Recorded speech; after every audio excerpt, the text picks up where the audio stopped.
Foley, BG, Hard Effects, Sound Effects, o que são todas essas siglas, o que são todos esses sons e para que eles servem? Eu sou o cara do som e no vídeo de hoje eu vou te explicar sobre isso. No vídeo anterior eu falei sobre a equipe que edita os diálogos e eu imagino que tenha ficado evidente que, como a edição de diálogos busca a inteligibilidade da fala, o que muitas vezes acontece é que o diálogo é isolado dos demais sons que foram captados, e boa parte desses sons não vão ser aproveitados na pós-produção.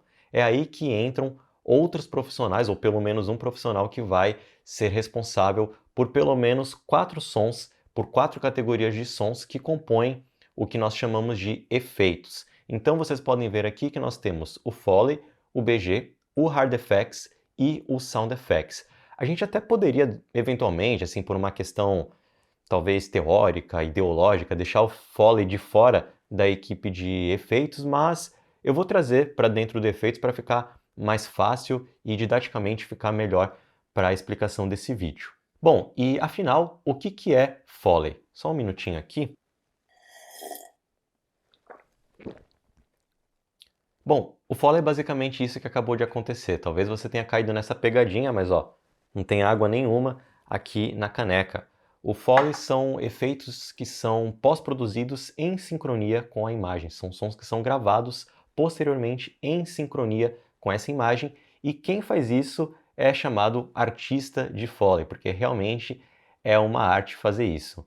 Esse nome, Foley, deu-se em homenagem ao idealizador, ao criador, que se chamava Jack Foley, daí que vem esse nome. Na época, como curiosidade para contar para vocês, ele tinha que gravar todos os sons que aconteciam ali na ação, na cena, de uma única vez, por limitações tecnológicas da época, né?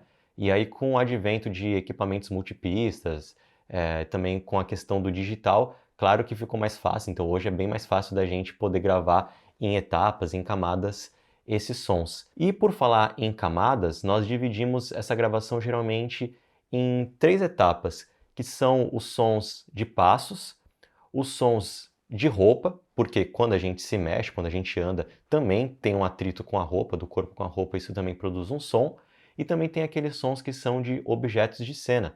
Então, como por exemplo, pegar uma xícara, colocar na mesa. Então, para dar maior profundidade, o artista de Foley vai prestar atenção no que está acontecendo na cena e vai, em geral, tentar gravar essas 3 camadas de som para dar mais profundidade. A sala de gravação de Foley é um laboratório, é muito interessante pegar imagens, assim, ver a galera gravando Foley, porque é um laboratório que tem de tudo um pouco, assim, várias bugigangas, vários objetos e também vários tipos de piso, porque para você conseguir o som certinho para cada filme, para cada cena, para cada, enfim, para cada atividade de audiovisual que envolver um Foley, você vai precisar também de circunstâncias bem diferentes de pisos e de objetos. Então você vai encontrar, por exemplo, um tablado, né, um piso de madeira, um outro de areia, um outro de cimento, isso tudo para poder dar margem e possibilidades para esse artista fazer um som que seja bem fiel àquilo que a imagem está exibindo.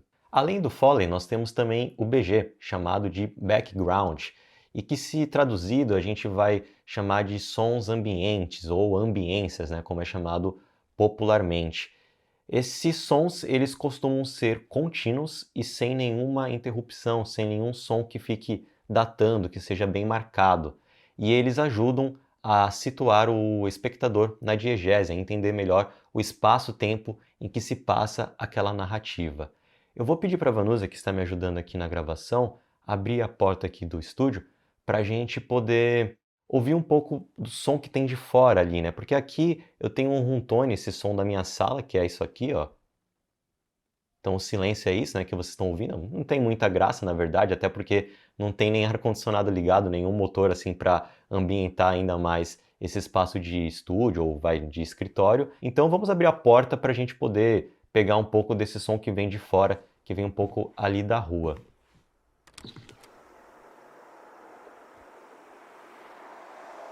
Bom, talvez vocês tenham caído novamente numa pegadinha, mas esse som que vocês estão ouvindo, ele na verdade não existe. Foi um som também que foi encaixado na pós-produção. Inclusive, esse andar dela aqui pelo estúdio e abrir a porta também nem existiu. Ela está aqui parada atrás da câmera o tempo todo acompanhando a gravação. Então, o BG, ele sim, pode ser totalmente pós-produzido, no sentido de você pegar uma biblioteca e aí nessa biblioteca você pega um som que encaixe melhor com aquela cena que você está editando, mas também, como eu falei, lá no departamento de som direto, é comum que esses sons também já venham, né, da gravação do set. Então, o técnico de som vai reservar um momento ali da diária para fazer a captação dos sons ambientes que compõem aquele espaço em que eles estão gravando. E aí, se esse som vai ou não ser utilizado, vai ficar a critério dessa pessoa que vai ser responsável pela edição do BG. Um outro ponto interessante sobre o BG é que, por ele ser contínuo, ele vai auxiliar muito a manter a continuidade entre as trocas de plano. Como a gente falou lá na questão do diálogo, né, o diálogo é bastante picotado, então a gente vai ter um pedaço de diálogo, talvez até um pedaço de silêncio, ou ali um momento que foi recortado, mas que não vai ser utilizado do som que foi captado em set para manter o diálogo mais limpo. E aí, para cobrir esses espaços e também para disfarçar a descontinuidade que tem de captação de um plano para o outro, em que as circunstâncias vão mudar, esse som contínuo, sem nenhuma interrupção, ajuda muito a manter essa continuidade. E além disso, esses sons também costumam ser estéreo, um arquivo em estéreo, que você vai ouvir informações do lado esquerdo e também do lado direito, mas que não são exatamente iguais. E isso vai dar maior profundidade para o que você está ouvindo e te ajuda a encaixar melhor outros sons que de repente são em mono, sem que fique tudo no mesmo lugar e você acaba tendo uma audição sem um espectro, né, aberto assim, aí fica tudo meio que competindo pelo mesmo lugar, pela mesma posição na mixagem. Então, o som ambiente ser em estéreo ajuda bastante nisso também. Bom, e além do BG, nós temos também uma terceira categoria que compõe os efeitos, que são os hard effects. Os hard effects são sons que não são produzidos diretamente pelo homem, tal como sons provenientes de máquinas, como por exemplo o motor de um ar-condicionado, o motor do carro, uma explosão.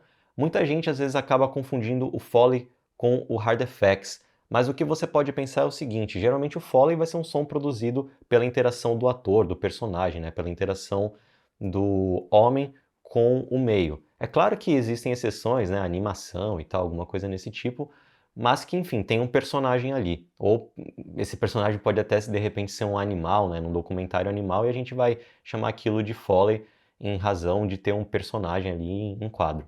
Mas vamos entender assim de uma forma mais clara e mais simplificada que, por exemplo, se eu tenho uma arma, eu manuseio essa arma, o meu manuseio, de repente tem ali, né, o gatilho e tal, aquele negocinho que a arma que vai para fora para você encaixar ali as balas. Então eu não entendo de arma não e nem gosto, gente. Então vai colocando na sua imaginação esse objeto aí. Esse manuseio da arma, ele vai ser chamado de Foley, porque é o ser humano interagindo com aquele objeto. Agora, a partir do momento que a pessoa aperta o gatilho e tem o disparo, tem aquela explosão, esse som da explosão ele já não é mais Foley, porque obviamente não foi o ser humano que produziu aquele som. Então você pode pensar dessa forma: se foi o ser humano que produziu com a interação com o objeto, com o meio aquele som, a gente pode então pensar como um Foley. Agora, se é um som proveniente de uma máquina que não tenha como ser humano reproduzir aquele som, a gente chama, portanto, de hard effects. E por fim, nós temos os chamados sound effects, né? Eles são bastante populares. E o sound effects é, por exemplo, isso aqui, ó. Pedi para a edição colocar uma cartelinha aqui. Viram que nesse movimento, esse movimento foi acompanhado de um som? Esse som existe?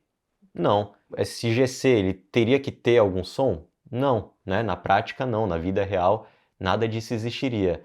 Mas a gente coloca um som para acompanhar esse movimento. Então, os sound effects são sons abstratos, são sons não literais, não verídicos, vamos dizer assim dessa forma. Claro que não se resume a pontuar cartela, esses sound effects podem também ser sons que passam por uma manipulação feita pelo sound designer, por uma desconstrução de algum som que exista. A gente pode também pensar sound effects como, por exemplo, aqueles sons de terror que também não existem, né? Eles pertencem ali a uma instância narrativa, mas na vida real aqueles sons não existem. Inclusive, eu faço o convite para vocês assistirem também um vídeo que já está aqui no canal, em que eu apresento a vocês uma máquina que eu tenho chamada Máquina de Pesadelos, e com ela eu produzo uma série de sons esquisitos, assim, perturbadores, de horror e de terror, só que esses sons não existem, eles só pertencem àquele momento narrativo. Então, você pode pensar os sound effects dessa forma. E esse foi o vídeo de hoje. Se você gostou, por favor, deixa aí o seu curtir e caso você ainda não seja inscrito, não perde tempo, se inscreve no canal para ficar por dentro de todas as novidades que forem publicadas aqui no YouTube do Ave Makers. A gente se vê, até mais!